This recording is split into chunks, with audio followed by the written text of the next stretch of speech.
Hello and welcome to Kloeker's Education Foundation, providing quality content for amazing teachers and students. If this is your first time, welcome.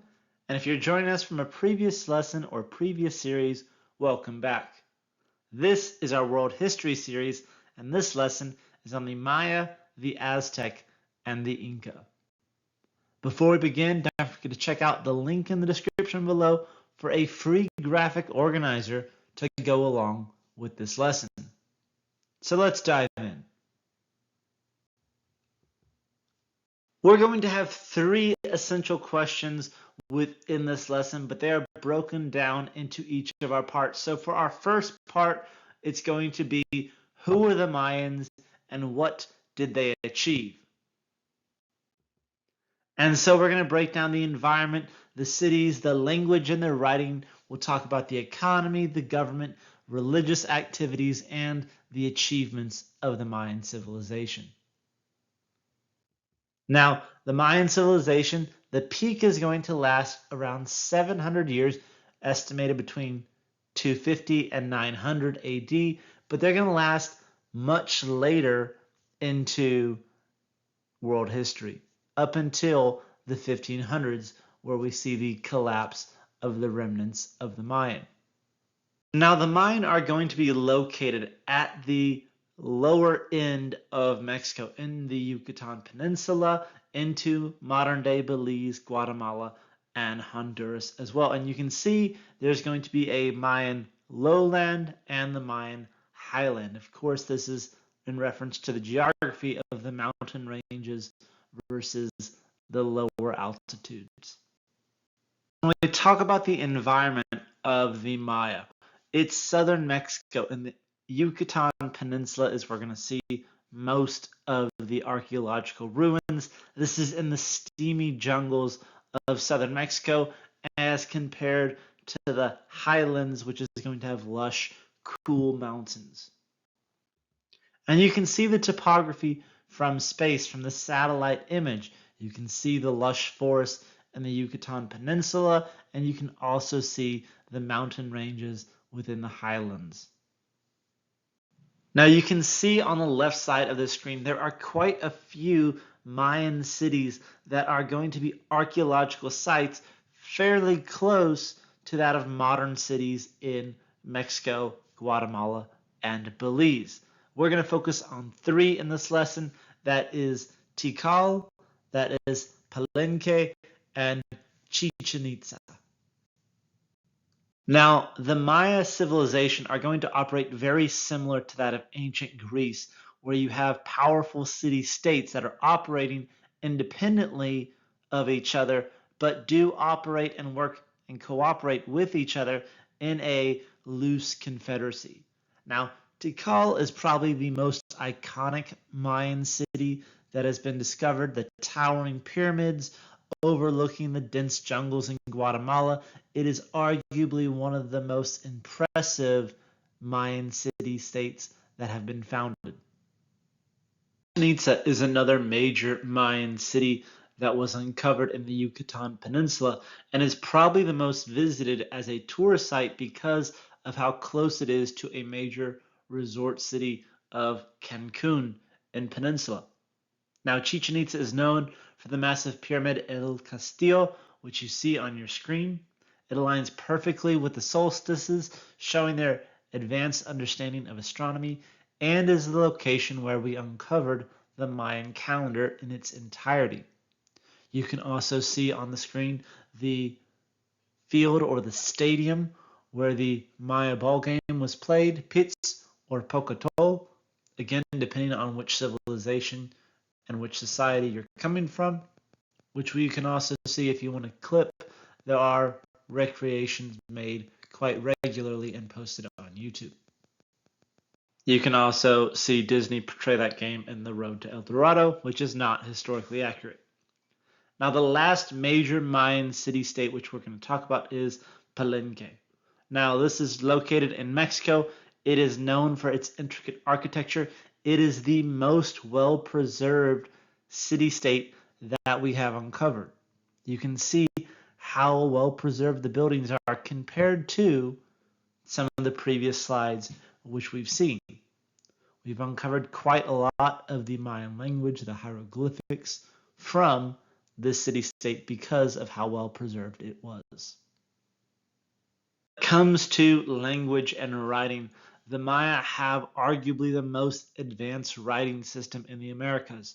Over 800 glyphs and characters in its entirety, and there's only about 3 complete codexes or records of it in its entirety, even to this day. Now, we do know what it sounds like as it's been somewhat preserved. If you want to hear a clip, it was actually portrayed in the Mel Gibson movie Apocalypto, where they used Yucatec Maya, a real dialect of the Mayan language that's been preserved even to this day. I'm only going to reference that movie a few more times throughout this lesson, as there are scenes that are going to showcase from that film the aspects which we're talking about. Now, the Mayan economy, again, it's independent city-states. They're acting in a loose confederacy. They are trading with each other. Salts, flint, feathers, shells. We find that they're particularly fond of jade ornaments, as seen in the Hollywood film. Cacao beans can be used as currency in many of the city-states. Mayan city-states are, of course, ruled by a king or a high priest, very similar to what we saw in ancient Greece, and generally they may even be the same person. Therefore, many could be classified as a theocracy. They are in confederation with each other, so they will trade with each other, but they also go to war with each other quite a bit. It was very important for that king to have a bloodline, a dynasty, to pass down control of the city for future generations. And so we see, very similar to ancient Greece, we have a noble class develop near the top. We have warriors, we have merchants and artisans, and then at the bottom you have farmers and slaves of society. Now, this is portrayed in the movie Apocalypto, and it's generally agreed that this movie portrays the Maya towards the end of the decline, how the king and the elites are ruthless towards the common people and those that have been conquered. And this is generally accurate for what's known about the Maya. However, it glosses over some of the nonviolent achievements and just simply focuses on the brutality. Now, if you choose to go look this movie up on your own time, there is quite a bit of nudity within the movie. It is portrayed generally accurate, as well as cosmetics of what the Maya civilization was like. The plot line for the movie, though, is very convoluted and quite inaccurate. Overall, it gets about a 3 out of 10, 4 out of 10 rating.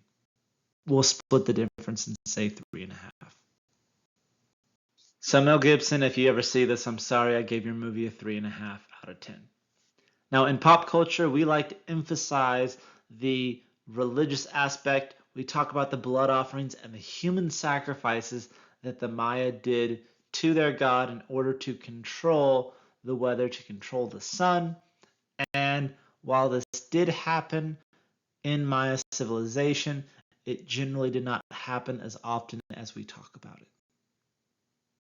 But if you choose to look up the scene in Apocalypto, it is quite gory and not recommended for younger audiences to see their portrayal of the human sacrifice. The Maya have quite a few amazing achievements. A solar calendar of 365 days. They could calculate months and years, and comparative to the modern calendar, it was super close, 0.002% short compared to ours, as their calendar ended in 2012, which was just a few short years ago, and some of you might not have even been born yet. I don't know when you're watching this video. Now, other accomplishments like the temple in Tikal, which had a complete calendar. You can see the photo of it on your screen, and standing at an impressive 212 feet high, which is astonishing when you have to consider the fact that in the Maya civilization, there were no iron tools to carve stone, and there were no wheels to move these giant stones around. They had to be lugged around on foot. So the Mayans, what happened to these warriors, these city-states that populated Mexico, Belize, and Guatemala, modern-day Central America? What happened to them? Well, we don't know. We're not quite sure what caused the decline of the civilization, possibly environmental strain, being trapped in a local maximum. The land met its carrying capacity. Maybe it was political or social unrest. Maybe it was invasions from foreign tribes. Maybe it was malnutrition. We're unsure of the decline of the Maya. So take a few moments at this time and answer our essential question for the Maya. Who were the Maya and what did they achieve?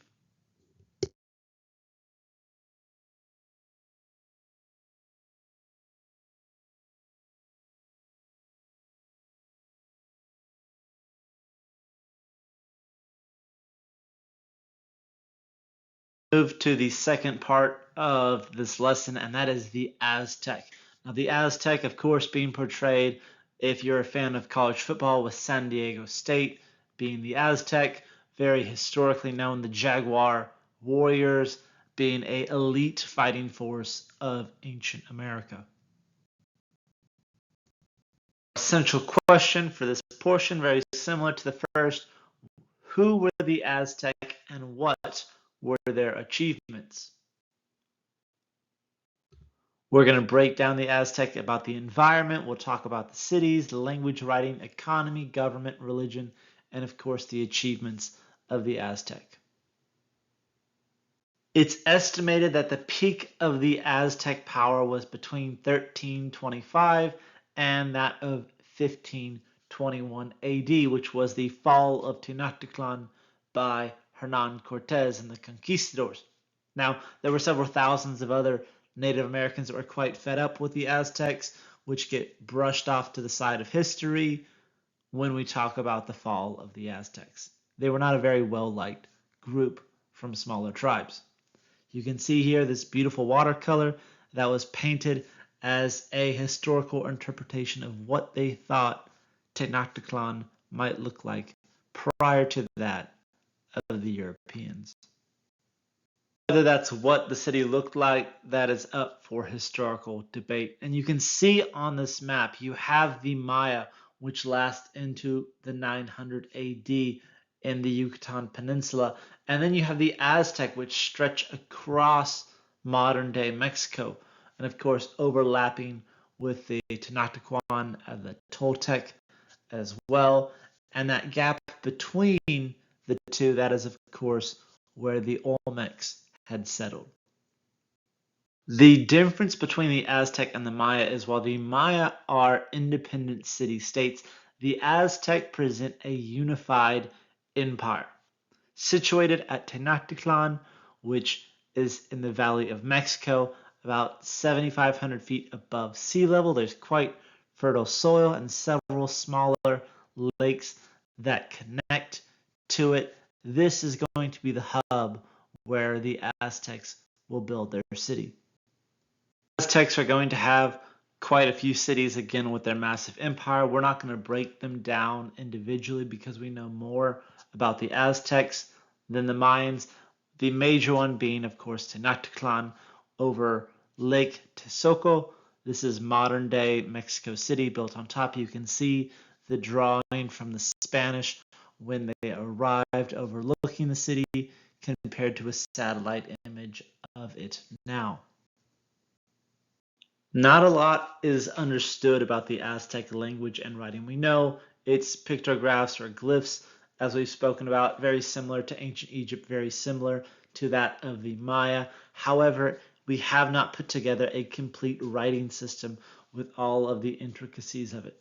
We understand how the Maya communicated. We understand how ancient Egypt wrote to communicate. We do not have that same ability with the Aztec language.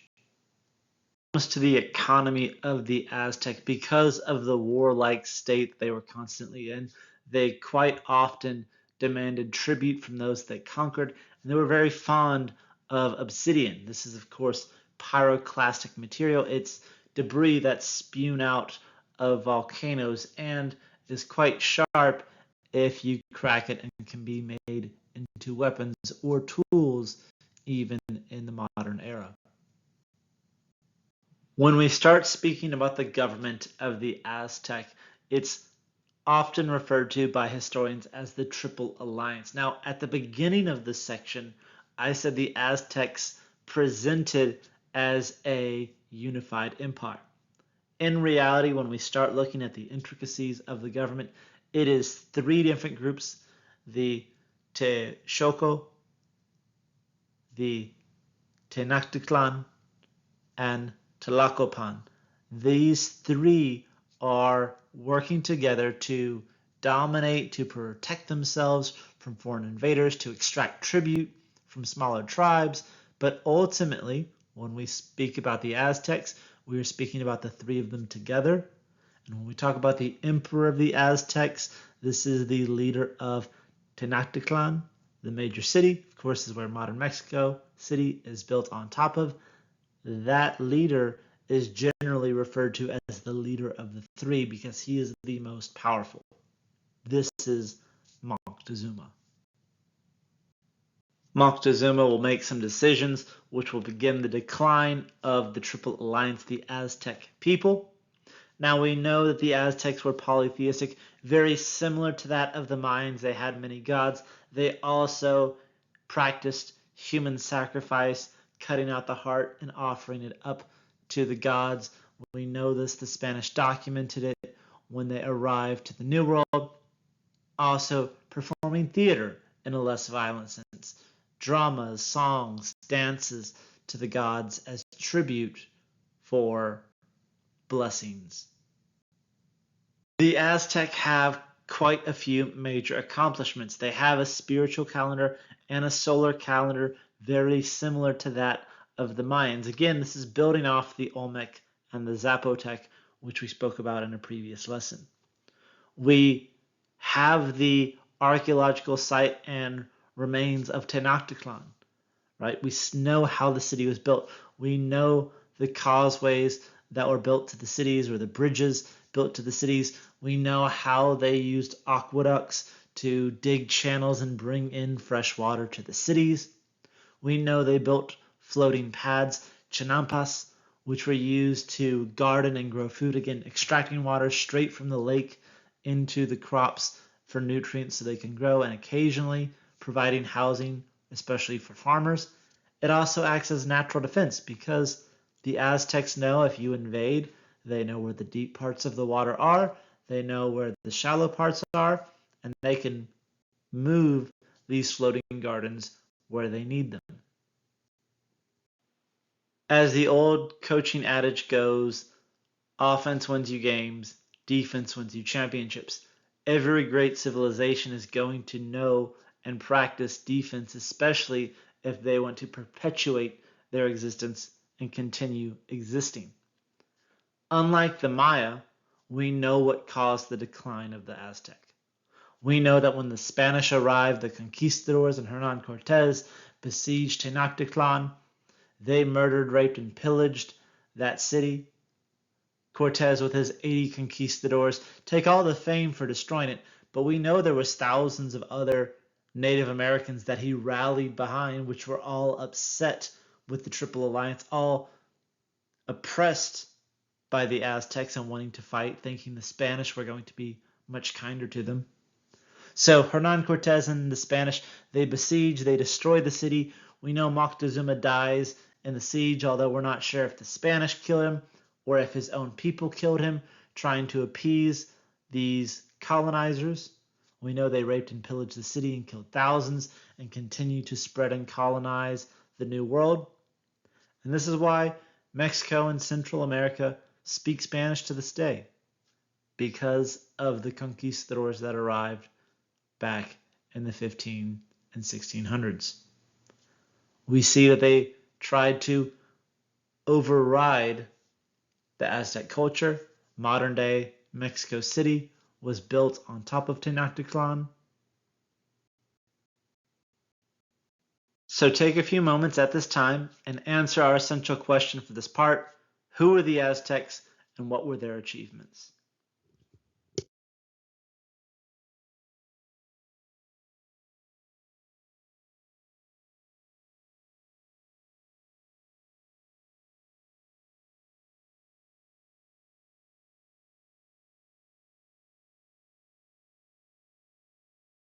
And that brings us to our third section, and that is the Incas.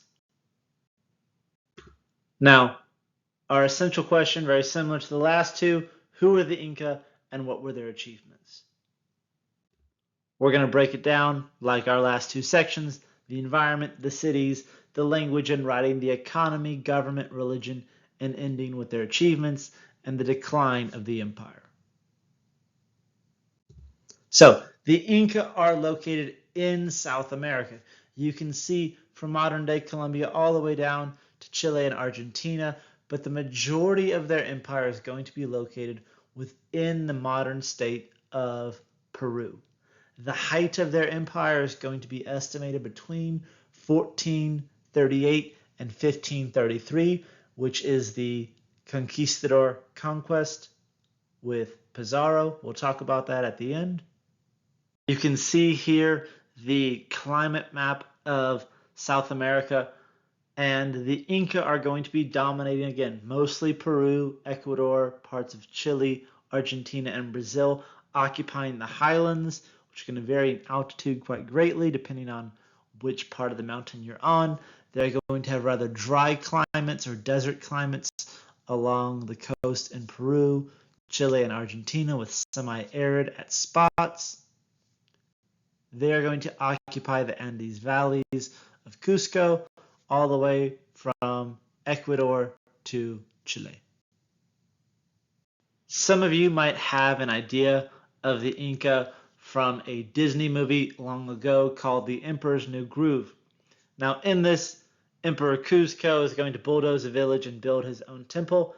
In reality, Cuzco was the capital of the Incan Empire. It was the heart of the civilization, and their trade network was built around Cuzco. All roads led to Cuzco, very similar to ancient Rome. All roads led to Rome, or all roads lead to Rome. All roads lead to Cuzco. But that's not the most known city of the Inca. The most known city of the Inca is Machu Picchu. Now, this was not a thriving, bustling city like Cuzco. This was often a religious site and a royal retreat, very similar to what Cuzco wanted to make in the movie Cuzcotopia. That's Machu Picchu. It was a royal resort, royal retreat, and a religious site.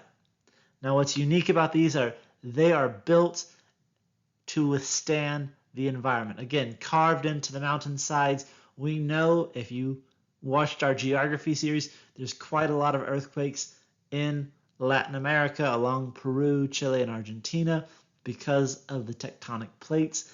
These ancient civilizations have withstood that. They've withstood that test of time and the environment.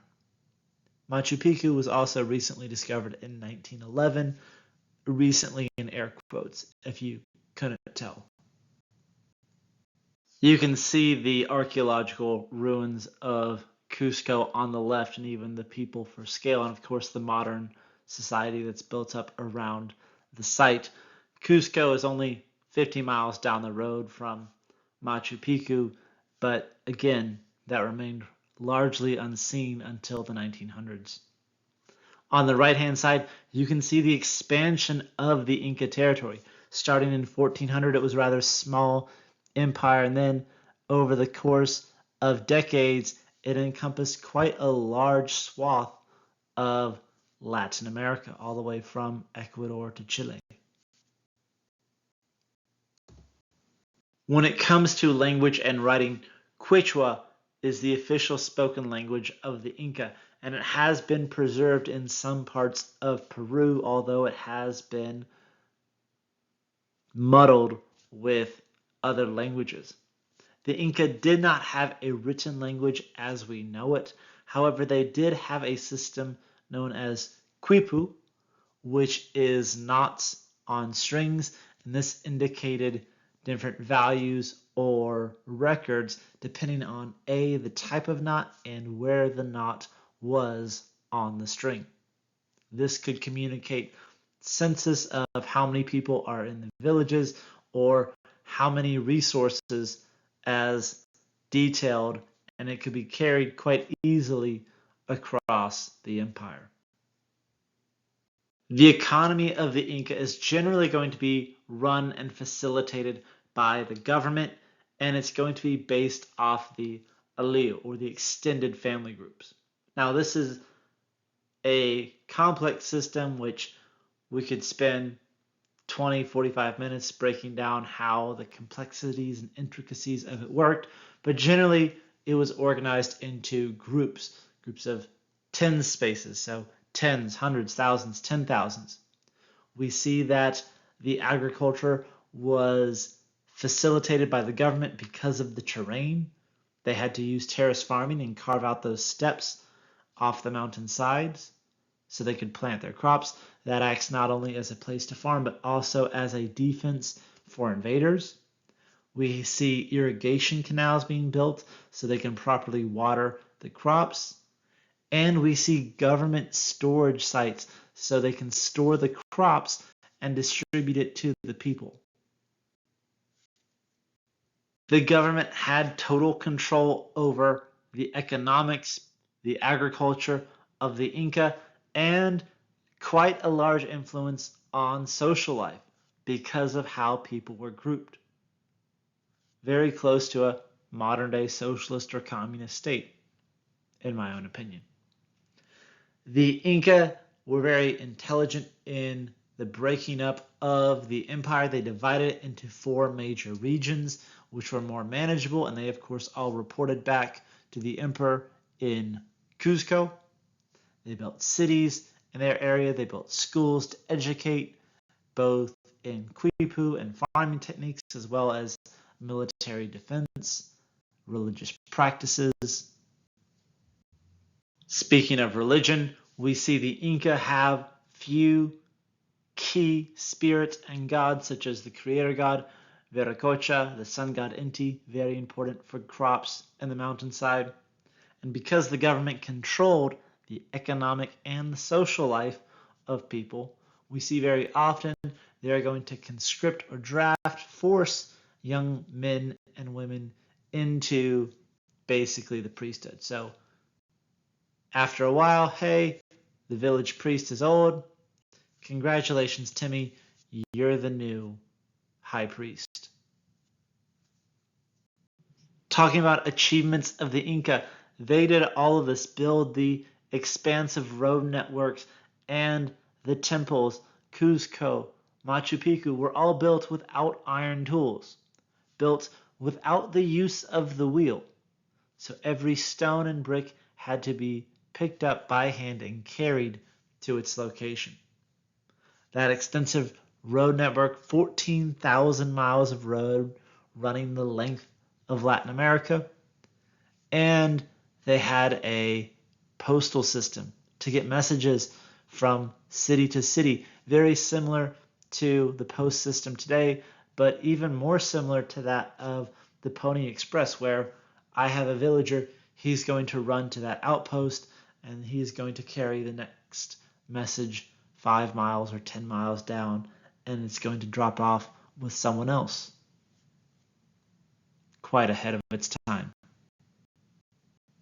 You might be wondering, what caused the Inca to vanish?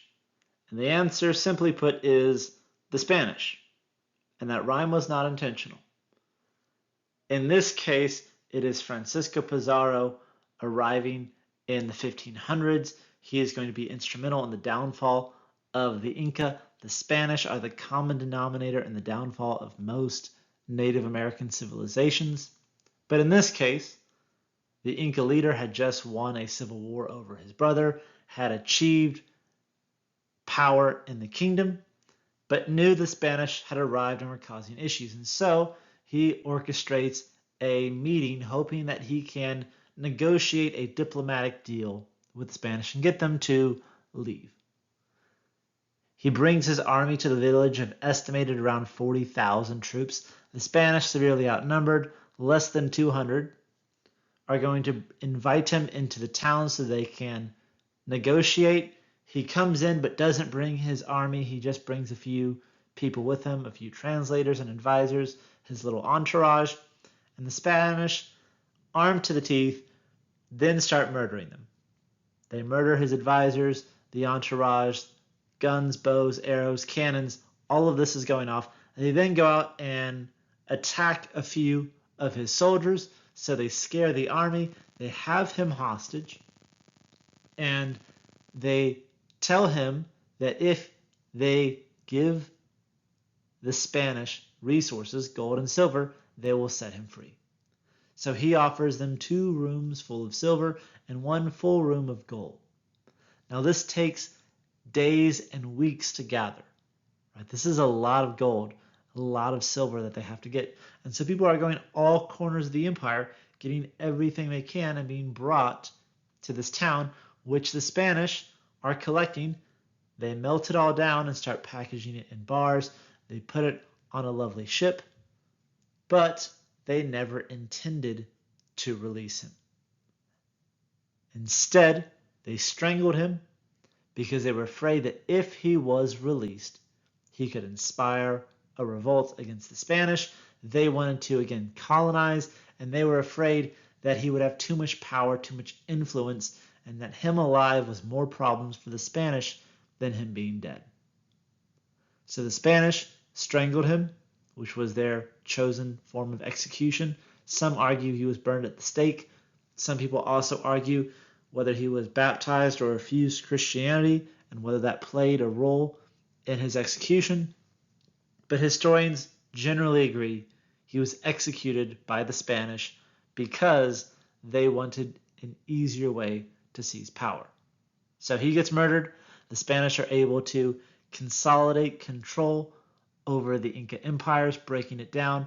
Again, no match for the diseases, the Spanish weaponry, the Spanish tactics, the brutality that the Spanish are going to bring to the New World.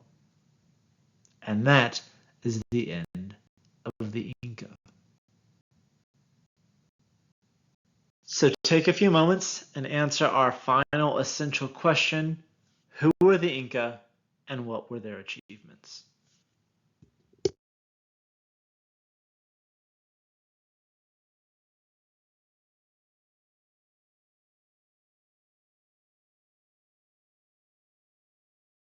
That wraps up our lesson. Ladies and gentlemen, I know this was a long one. Thank you so much for watching. As always, don't forget to like and subscribe, especially if you found this helpful. That expands our reach to get to more students. Check us out on Teachers Pay Teachers, YouTube, Rumble, and the Kloeker Education Foundation website. We have a ton of resources there for you as well. If you want to check out what's new and what's next in our series as we hop back across the pond to see Charlemagne, the Holy Roman Empire, and the rise of the Byzantine in the East, click here. For something you might like, click down below. To subscribe to our channel, made it easy for you. Just click here on the right. All this and more is just a click away. I'll see you there. Thanks for watching.